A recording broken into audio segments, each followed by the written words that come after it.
what is really remarkable is how well the commercial world, and I mentioned yesterday that I think they had very little access to the academic community in doing so, but how well the commercial world has been able to understand how the consumer reacts to complex information or doesn't, how the consumer demands very simplified information, and has completely changed the way it communicates to larger audiences. And in order to show that path, that journey they've made, I'm going to show you a couple of examples of very known brands, how they used to communicate in the 1950s. You know these two brands. And they are trying to, with rational arguments, trying to convince you that you should smoke cigarettes. The slogan here says, you get a lot to like: filter, flavor, flip-top box. That's why you should be smoking. And Coca-Cola, oh, for the pause that refreshes, and that's what you're supposed to do when you're making curls in your hairs, for instance. And of course today you would laugh at an advert like this, but this is how they sold their products in the 1950s. So we know I haven't got enough time here to show you how they do their advertising today, but what I want to show you is that governments, non-profits have not made this journey. And maybe the simple answer to why they haven't is they simply didn't have the enormous resources that the commercial world has. And as I said yesterday, I think they've reached this mostly by trial and error, not by science. And therefore, when governments and non-profits try to promote ideas with a social value, they still use the ancient methods of communication, delivering a lot of information, a lot of data, trying to explain with rational arguments. And that means that it has really slowed down the progress of many social ideas, like, for instance, sustainability, which is the subject that I am preoccupied with. To show you one example of another very well-known brand, Toyota, who have also, of course, evolved, and they know perfectly well that you can't sell a car explaining all the complexities that are contained in the car. They sell cars by making them into social or status symbols, etc. Many different techniques that appeal very much to psychology. However, when they wanted to sell green cars, they fall back into the same mistake that we were doing in the 1950s, explaining everything. I mean, who has the time or the will to read these 2 pages? And who rushes to his nearest dealership to buy one? This is not how you sell product. And this is a very recent ad. Believe me, this is how we communicate about sustainability. So that was a great frustration for somebody like me who knows how we sell the most incredible products, incredibly easy, with much simpler methods. I'm thinking, why aren't we using this to sell, a concept like sustainability, which is not even controversial, because it's just a question, do we want to act in a way that we will actually continue to live on this earth or not? I don't think that's a controversial question. There are pockets of it that are controversial, such as climate change, and we have factions and that are polarized and so forth. But the concept of sustainability itself is not controversial. Do we want to survive? Yes, we do. And yet, we started talking about sustainability in the 1970s. That is soon 50 years ago. And we are talking about it, and we are just talking about it, and explaining it, giving the population a lot of data, but we still have not made sustainability into what I would call a hygiene factor, something that is totally normal, natural. Everybody does it without having to talk about it. Yet we still talk about it, and it's still highly polarized subject. And the reason for this is, in my mind, is the way we try to promote the concept. And this is, you can see, the kind of explanations that we are trying to transmit to the larger audiences. And what we cause that way is something that the psychologists would call closure. And we know instinctively that we are very defensive in the face of sales pitches or advertising messages. I don't need to explain that too much. I think we all, I mean, if you ask most people, they say, oh, I'm not influenced by advertising at all, which is a completely naive statement. However, recently, Professor Laran at the University of Miami made a very interesting study, which really was key to my understanding of this. And basically, he wanted to establish how strong this effect of closure was for simpler advertising messages, such as slogans and then brands, both of which are obviously trying to sell the company that stands behind the slogans and the brands. And he was very surprised to find the very high resistance even to slogans. And it's surprising because slogans often are quite funny and cool and, you know, like just do it and etc. But there was almost the same kind of resistance as to a normal advertising message. And that was very surprising to them. It was less surprising to me because I still see slogans very much as an advertising message. What surprised me more, although it surprised them as well, was that there was zero resistance to brands. Now, they explained that, although they didn't research that further, but they explained that brands are seen as a neutral, just identification of different companies, without that the public doesn't perceive a brand to be trying to sell you some values. Of course it does. We know how much effort we put into making brands. We know what all the tricks that we want to incorporate into a brand in order to sell the values of the company. But the perception by the public is that a brand is neutral. Now, that is incredibly important for somebody like me who comes from the world of sponsorship, because sponsorship exclusively communicates through brands. We don't use slogans. We don't use advertising messages. We don't ever try to make any rational promotion of the brands that we promote. It is just trying to reach the subconscious with brands, glorifying brands and infusing other values to the brands that are not obvious from just the brand. And we do that through sponsorship, through linking the brand to different pockets of entertainment. It could be music, it could be film, it could be theater, but it's mainly sport. 80% of sponsorship goes into sports. And there's some very good reasons for that, and they are incorporated in the theory that I'm going to explain at the end. The theory which I think will allow us to make quicker progress in changing attitudes towards the concept of sustainability. And that is what I call instinctively sustainable. So, the golden rule of sponsorship is do not seek to engage system 2 thinking. And system 2 thinking is when you need to go beyond your instinctive reaction to a piece of information, for instance. And you need to engage rational thinking, effortful thinking, and you need to analyze and compare. And therefore it's happening in the prefrontal cortex as opposed to your reptilian brain.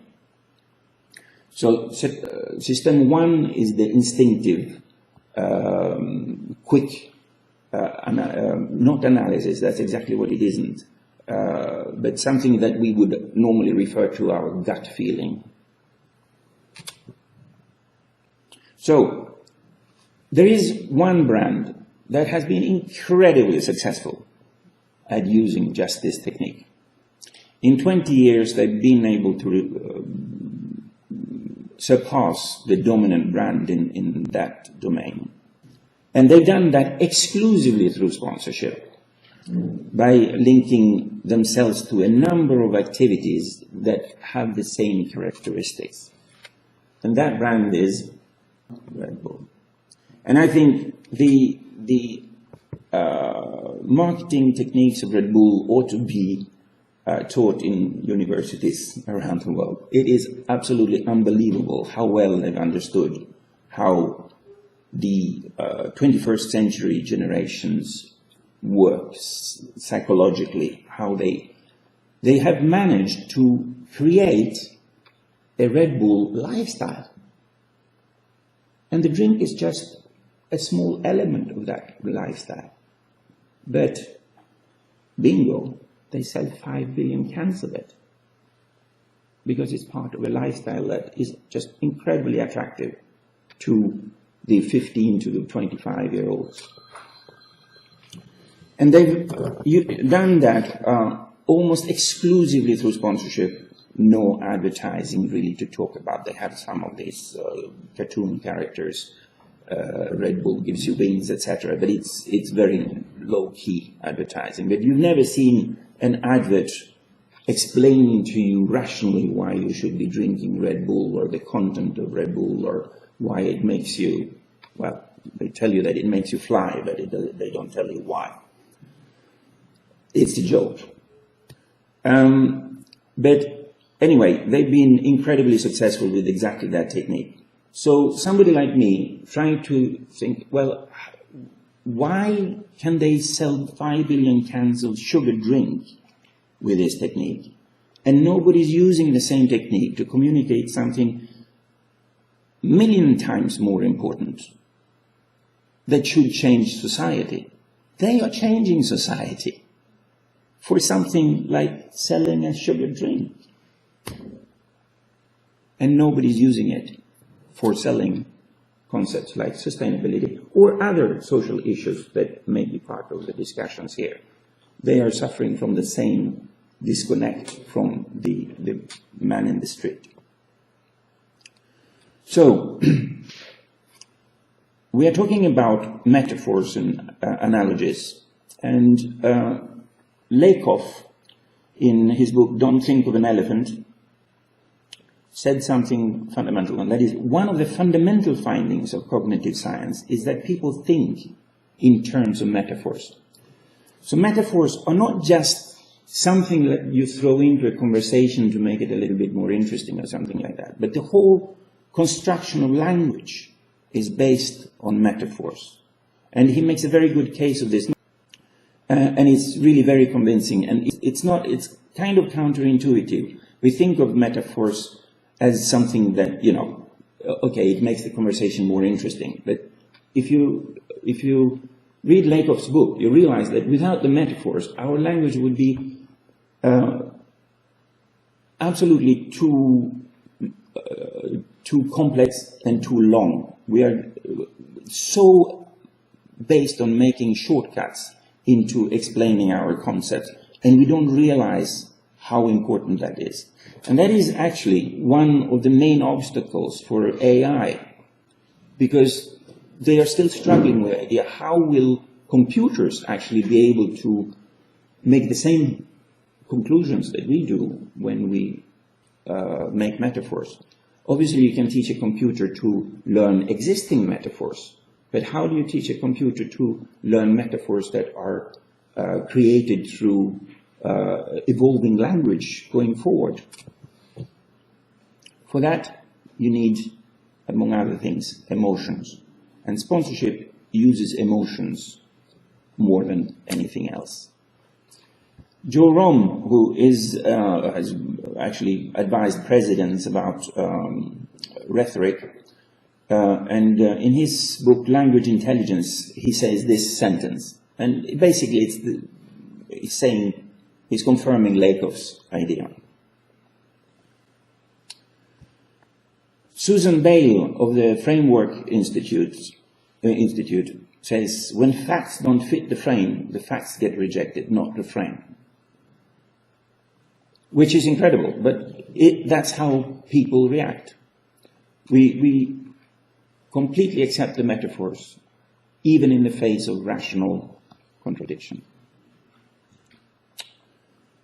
However, how do metaphors and analogies, how are they generated? They are generated through storytelling, through conversation. So it happens in literature and in entertainment, cinema, theater, music. And it also happens in sports. And that's why the communication world has focused on it. Would have been difficult to sponsor literature, although some of that does happen, but mainly on entertainment and sports, in order to create new metaphors and new analogies that they could then attach to their brands in order to sell product and services.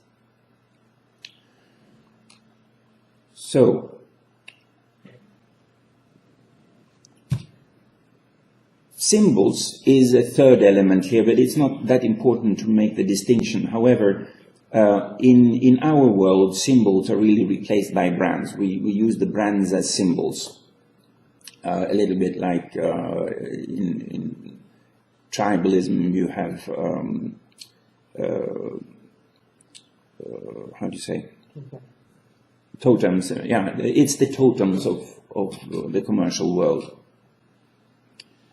So, these three elements are used as triggers for heuristics, so mental shortcuts. And I'm going to show you a little graphic. It's just a symbolical representation of the sum of your knowledge and how you arrive to a committed belief. So these little clouds are supposed to symbolize mental spaces within your cognitive system. So there are different ways of coming to a committed belief. First, the deliberate system 2 kind of rational thinking, where you go through your different mental spaces in order to construct the concepts which ultimately leads you to a committed belief. And you have analyzed, you may have left, you will obviously have left many on the side, but you have used a number of mental spaces in order to reach your committed belief. And that is system 2 thinking. But there are some kind of funnels towards a committed belief. And that is what we use in simplifying communications to large audiences. So for instance, if we have here an analogy, the analogy is used as a shortcut so that through it creates a heuristic. So a heuristic being a shortcut to the committed belief. This is what happens. You go through the analogy and you actually avoid any kind of analysis through other mental spaces that you may have access to, but you just choose to go straight to the committed belief. Or you can have symbols, brands, or metaphors, and the same thing happens. You have created a heuristic which makes you go to a committed belief without further analysis. So that's just a very simplistic way of explaining the concept of the work that we need to do in order to make this comprehensible in any kind of way, with any kind of efficiency to larger audiences. So the kind of heuristics, there's a number of heuristics, but I'll just show a few to you. So You have the affect heuristic, which is simply you like something, therefore you are choosing that. The halo effect, that's actually what you referred to yesterday about this gentleman who was very, who was very handsome, and therefore he must be good. That is a halo effect. Because he's handsome, you think that he has other qualities. There's no rational connection between the two concepts. The availability cascade, which is the accumulation of information towards that, and you just make that into a shortcut. It's too complex to explain, actually, in the time available. Attribute substitution, framing heuristic, where you actually frame the issue before you communicate the message, so that you have effectively created a channel, a funnel rather, towards the answer you want. Framing effect, because there's something very interesting happening when an issue is politicized.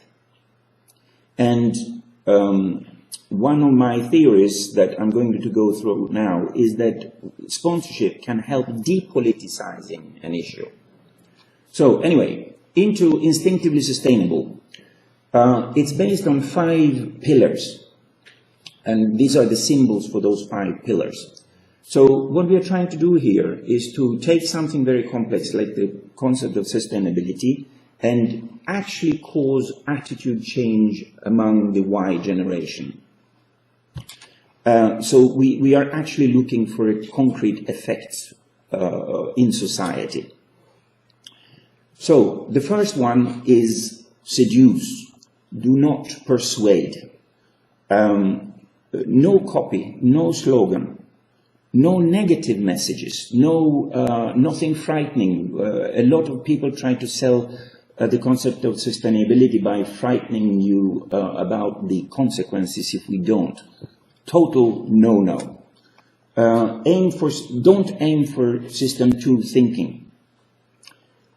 You should exclusively seduce, and don't misinterpret this term. It comes from a book called Seducing the Subconscious, which is written by an advertising guy, Robert Heath, who is explaining this concept. Use role models that lead by example, and you immediately realize how this connects well with sports.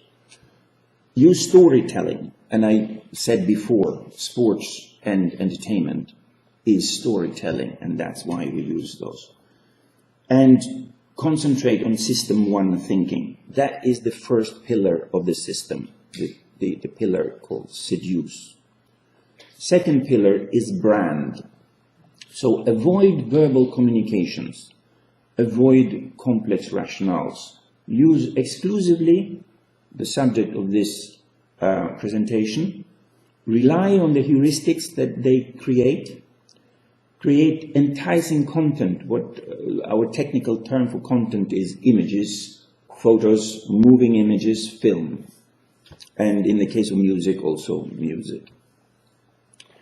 And then a key in order to make this something attractive for the commercial world, because that's where the money to finance this could come from, that is, allow the commercial brands to symbolize the message. So you need to construct this around some kind of entertainment where commercial brands can participate.